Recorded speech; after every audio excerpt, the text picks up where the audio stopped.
All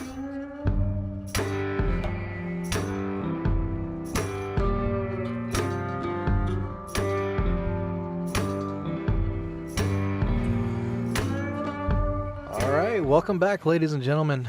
We're starting off this podcast. Yeah, we've already checked our introduction. Today, Lane's brought us a nice little treat. What is that you have there for us? So today I'm going to start off with one of my favorite bourbons. I'm going to start with bourbon.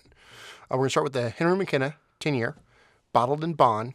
This is just a Kentucky straight bourbon. It's a very good, easy to find, good price range, right? Good quality bourbon. Great place to start.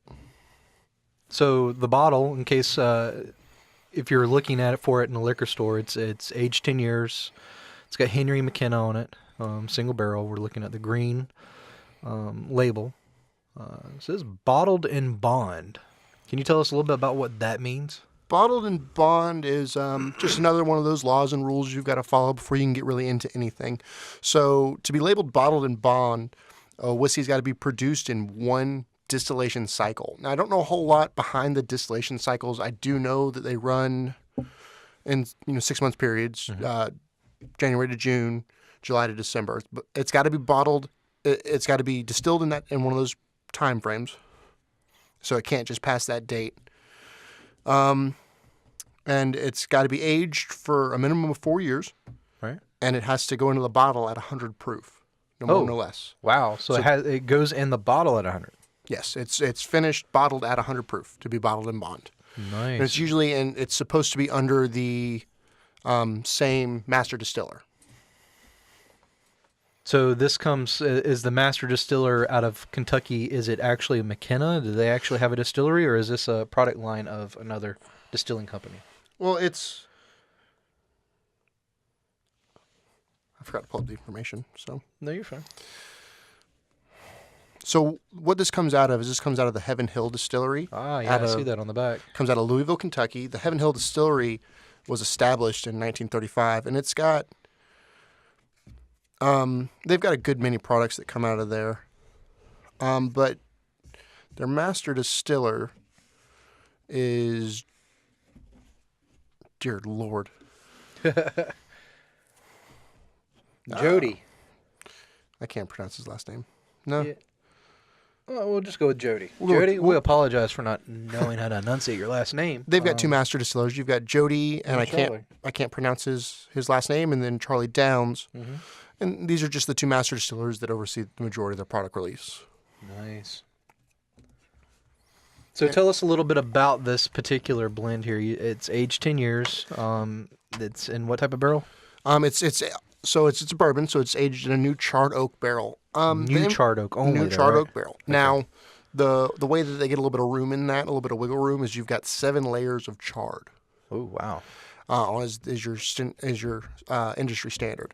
You have a very hard time finding out what level each company uses. Most of them kind of stick in the middle, but the more charge you get, the more you're going to get from that in return. More tannins, more effect on the whiskey versus the lighter. It's going to be a smoother, easier. You're going to get more oaky, not so much spice. Right. So what is it that they have to add after? Do they add the flavoring before they age it in the barrel? There is no flavoring in whiskey. Or how do you get the hint all of the flavor? Smells? All the flavor comes from the wood. Really? All the flavor comes from your mash bill, your yeast strain, and your wood. There's no flavor added to it. There's nothing like that. So the mash bill on this is 78% corn, okay, 12% malted barley, and 10% rye.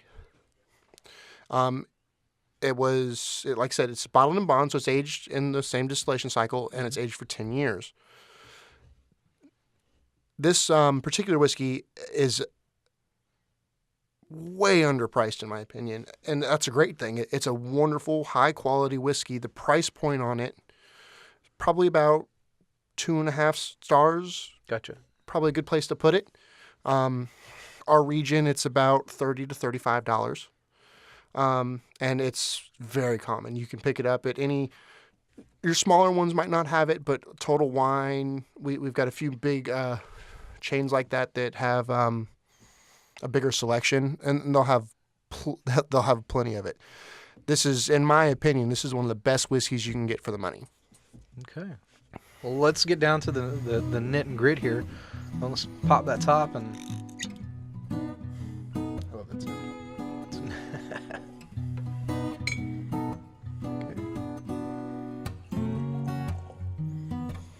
All right. So first thing you do, just kind of let it open up, let it get a little bit of air, swirl it. There's so many different things whenever you're going into a new whiskey that you've got to kind of think about. So these are nosing glasses. These glasses are made for smelling, not necessarily for drinking. A lot of people drink out of them and hate them. Right. And this is just to get us a little bit more aroma.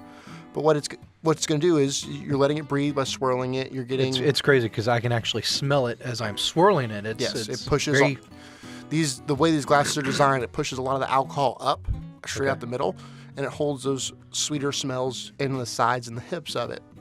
Nice. Now, when you're handling it, a lot of people don't really go into this so much as a thought. Your fingers touching the glass are starting to warm it, which are going to bring out more aroma. Yeah, I never actually thought about that. So is this something that you just drink straight, neat? Yeah, I drink mostly mixed because normally whenever I'm drinking, I'll sit down and I'll have dinner. And if I'm drinking with dinner, I want to have a drink that I can just easily go through while I'm watching a movie or something with my wife or whatever we may be doing. But anytime I get a new whiskey, it's always a test. I want to sit down. I want to see what I smell, experience it. Yes. I like to, when you pour a new whiskey, let it sit for 2, 3. Some people do 5 to 30 minutes, and I think I'm not that patient. The only reason I'm waiting this long is because we're talking. Now, for those that are listening, if I could describe this smell just as spinning the glass, just kind of twirling the glass around to, I guess you're aerating it at this point. Yes. You're bringing oxygen into it to cause it to open up a little. Open up a little bit. But mostly just before you even nose it, and I know we kind of just cheated and did it a little bit. Yeah. Before you even nose it, you smell the barrel. I smell the oak. I can smell the oak, and it's kind of got almost like a. Just from twirling this, you can almost, it smells like the oak barrels in the room. Now, I do have the official notes from the websites to go over it. So on the nose, what you're expecting, what the Heaven Hill Distillery has put out for your expectations on this whiskey is vanilla, caramel, oak, and herbal.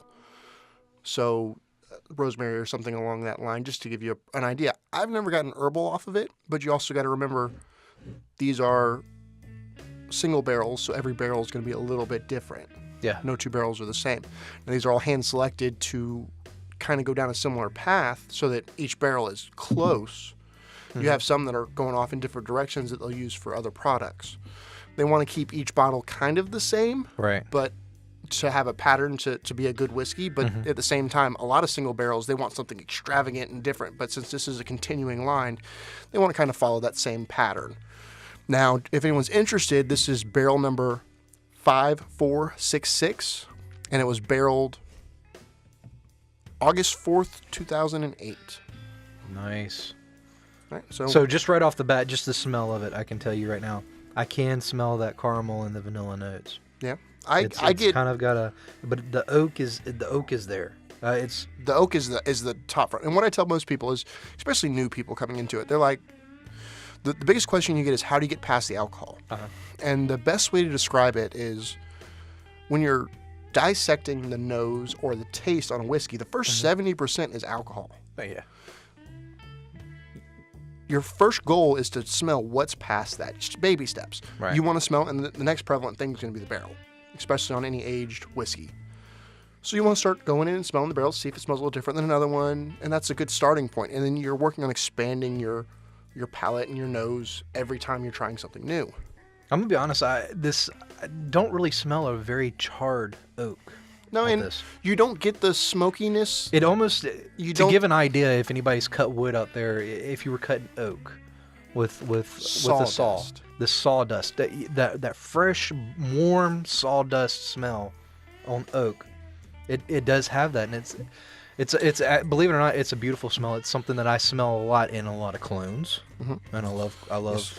It's got that nice oak, full warm body, and then it kind of, you can smell the vanilla and the caramel coming up behind it. Now, a big misconception is the charriness of the barrel does not lead to a smoky smell or taste. Oh, really? No, you do not get smoke from char. I guess that's just to block it from bleeding through, Well, maybe? no, Or because soaking? actually that's the purpose of it. What it's going to do is whenever you barrel a whiskey, it's going to sit in that barrel is going to be exposed to temperature changes. Right. So what happens when it heats up? That whiskey's going to expand and it's going to leak out into the barrels and it's going to go as far and wide as it can. In a lot of cases, it bleeds through. Right. And then in the winter, it's going to get cold and it's going to get sucked back into the barrel and it's going to be pushed out of the wood and it's going to sit. So it's the entire time that these are aging, they're breathing. Now with that, a lot of oak has a lot of tannins. Right. Tannins are going to bring out certain flavors. So the amount of tannins that are exposed are going to be determined on the char level. And there's so many other factors that come in with the oak flavorings that it changes it. It reacts differently to your mash build, even to your yeast strains. Right. So it's just those little details. So as far on a char level, I think before you had mentioned there's about 7 different levels of charring. What level do you think this one is actually charred at? I don't know. I did look, and I would assume that it's probably about between a 3 and a 5. Okay. It's probably middle of the road. Most people use middle of the road because Right. it gives you that perfect balance. The more charred you are, the more intense flavors you'll get. The less charred you are, the more sharp, spicy oak. The aromatic really- flavors of the actual... Well, it's you get more spice to it. Gotcha. And actually, I think that's backwards. I think I did say that backwards. You get more bite from the heavier charred, and you get more kind of plain, not a lot of flavor from the lighter charred. More the vanilla caramel. But Softer. if you go too far down that line, Yeah. it just gets overly spicy. You want to find that balance, and that's what it is.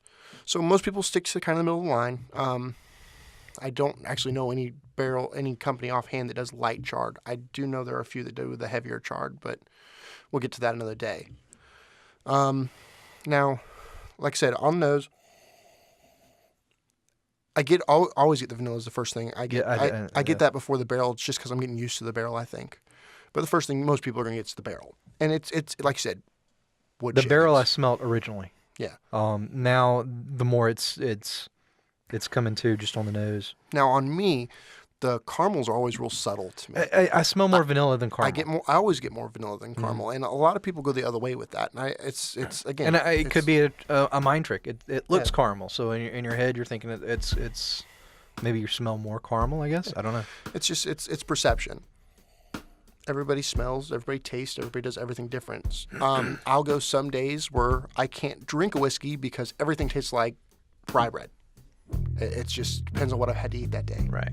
Depends on what you're doing. Everything can change the way you taste, smell. Other days, today's a great day. This smells wonderful, and I'm really excited. Yes. So let's go ahead and give it a taste. Cheers. Salute.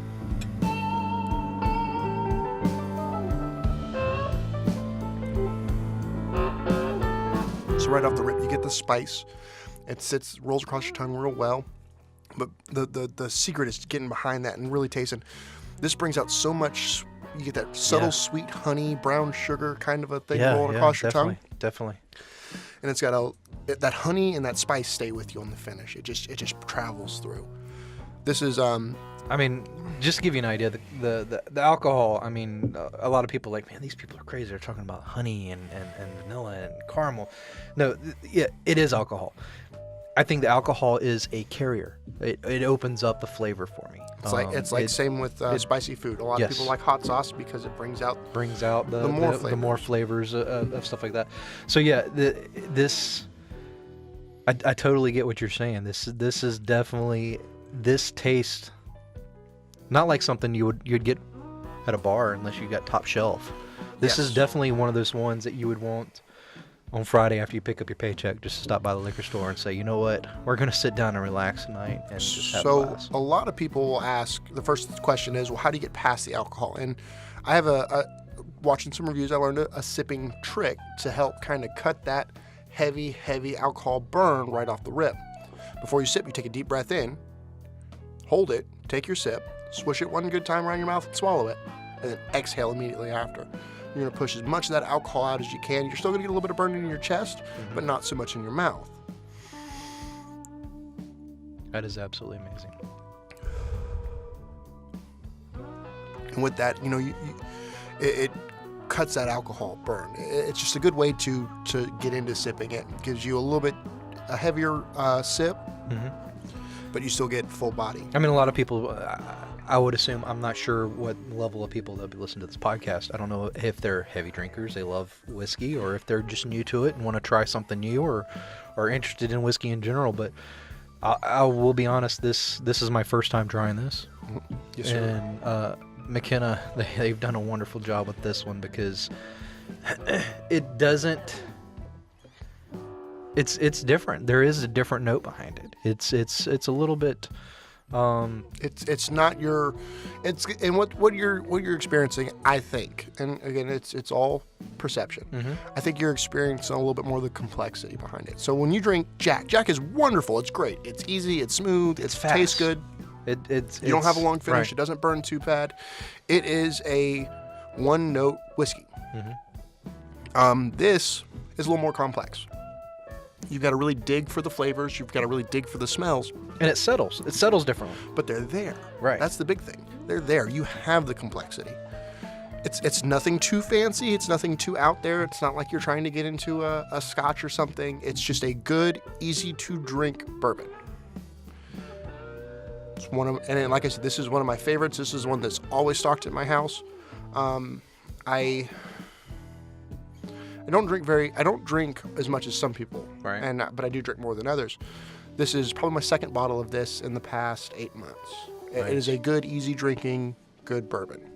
This is now. What would you use this particular bourbon? You said it's easy drinking, good bourbon.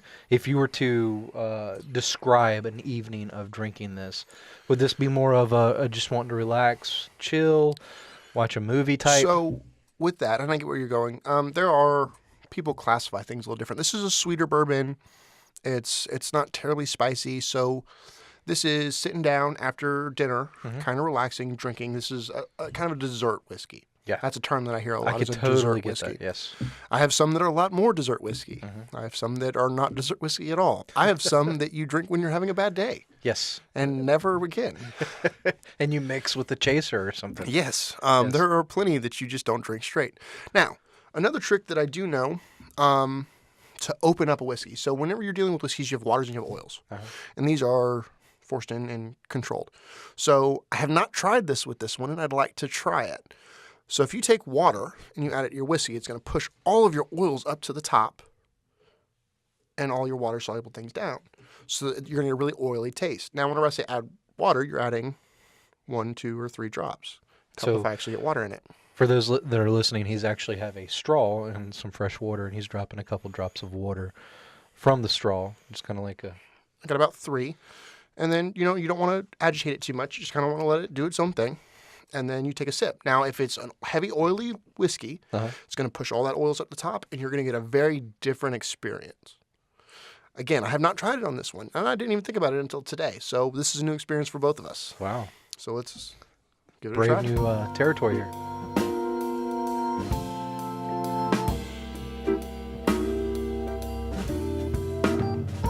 Push a lot more of the barrel up. Yeah. A lot spicier. That definitely tastes a lot more spice. Spice. It's not alcohol burn. It's spice. No, and it brings a lot of it forward. That is so weird. That is only 4 drops of water that you added this. And it changes. No, folks, we're talking about less than probably how much do you think that is? Probably about ½ ounce in the glass. Oh yeah, no, we don't have much at all. And just it's a few drops, 2, 3, 4. Some people do up 10. And when you're talking about adding water to whiskey, it's not half water, half whiskey. It's not 1 part whiskey, 2 parts water. It's drops. And it can make a world of difference, especially when you're getting your scotches and your whole islands. Different.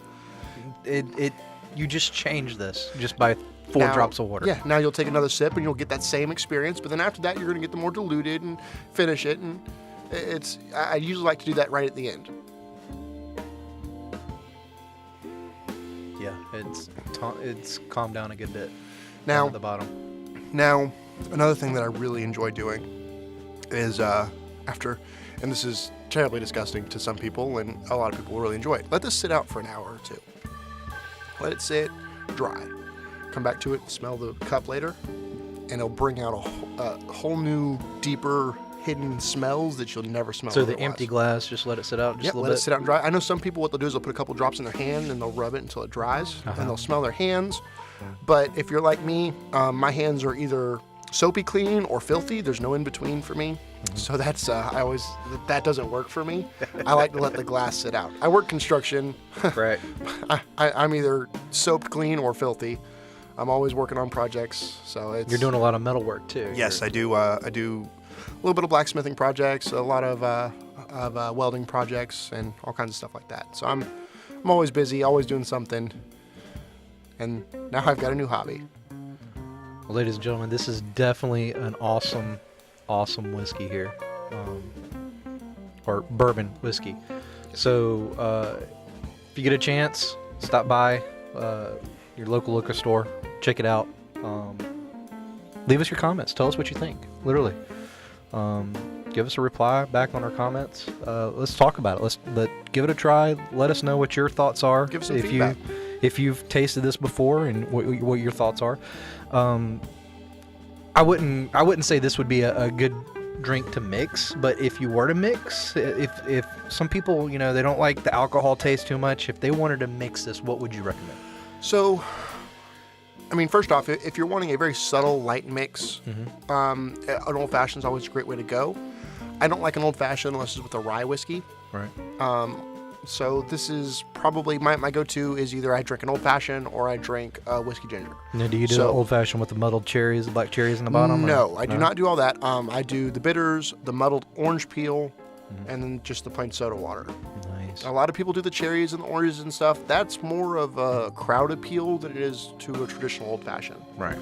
It's just the bars, they have it. Let's, sweeten it up a little bit because We got cherries. try bitters just by themselves and you'll never want to try it again. Really? Oh, they're terrible. But when you do it right, it makes a difference. It brings out the subtleties. I do ginger ale a lot, and I tell you what, one of the best things to try with ginger ale, in my opinion, get 2 ounces of Johnny Walker Black Label. Black Label, yes. And then a full can of ginger ale, no ice, drink it like that. It brings out so much of the subtleties. You get so much of that peat forward, hands off that the Black Label's got, and that's a wonderful. One day when we get a little bit more time, I've got an interesting story about Johnny Walker Black Label in Turkey, actually, when we were in Turkey. That's one of the ones I'll bring out next time. Yeah, there's something about that Black Label and Johnny Walker, I'm going to be honest with you. But yes, this McKenna, awesome job. What does it say? It says the connoisseur's edition of an American tradition, and that's exactly what it is. It's definitely a smooth finish. I'm very impressed. Thank you very much for bringing this in. Not and a I problem. look forward to the ones before and after this. So, all right. I believe that's all we got for today. Please leave your reviews. Don't forget to like, share, subscribe, all that good jazz. And any feedback is welcome. Yes, please do. I'm very human. I mess up a lot. What I've done is I do a little bit of research on everything beforehand. So I'm very much so want your feedback. Anything you have on the distilleries, the bottles, I welcome it. All right, guys. Take care.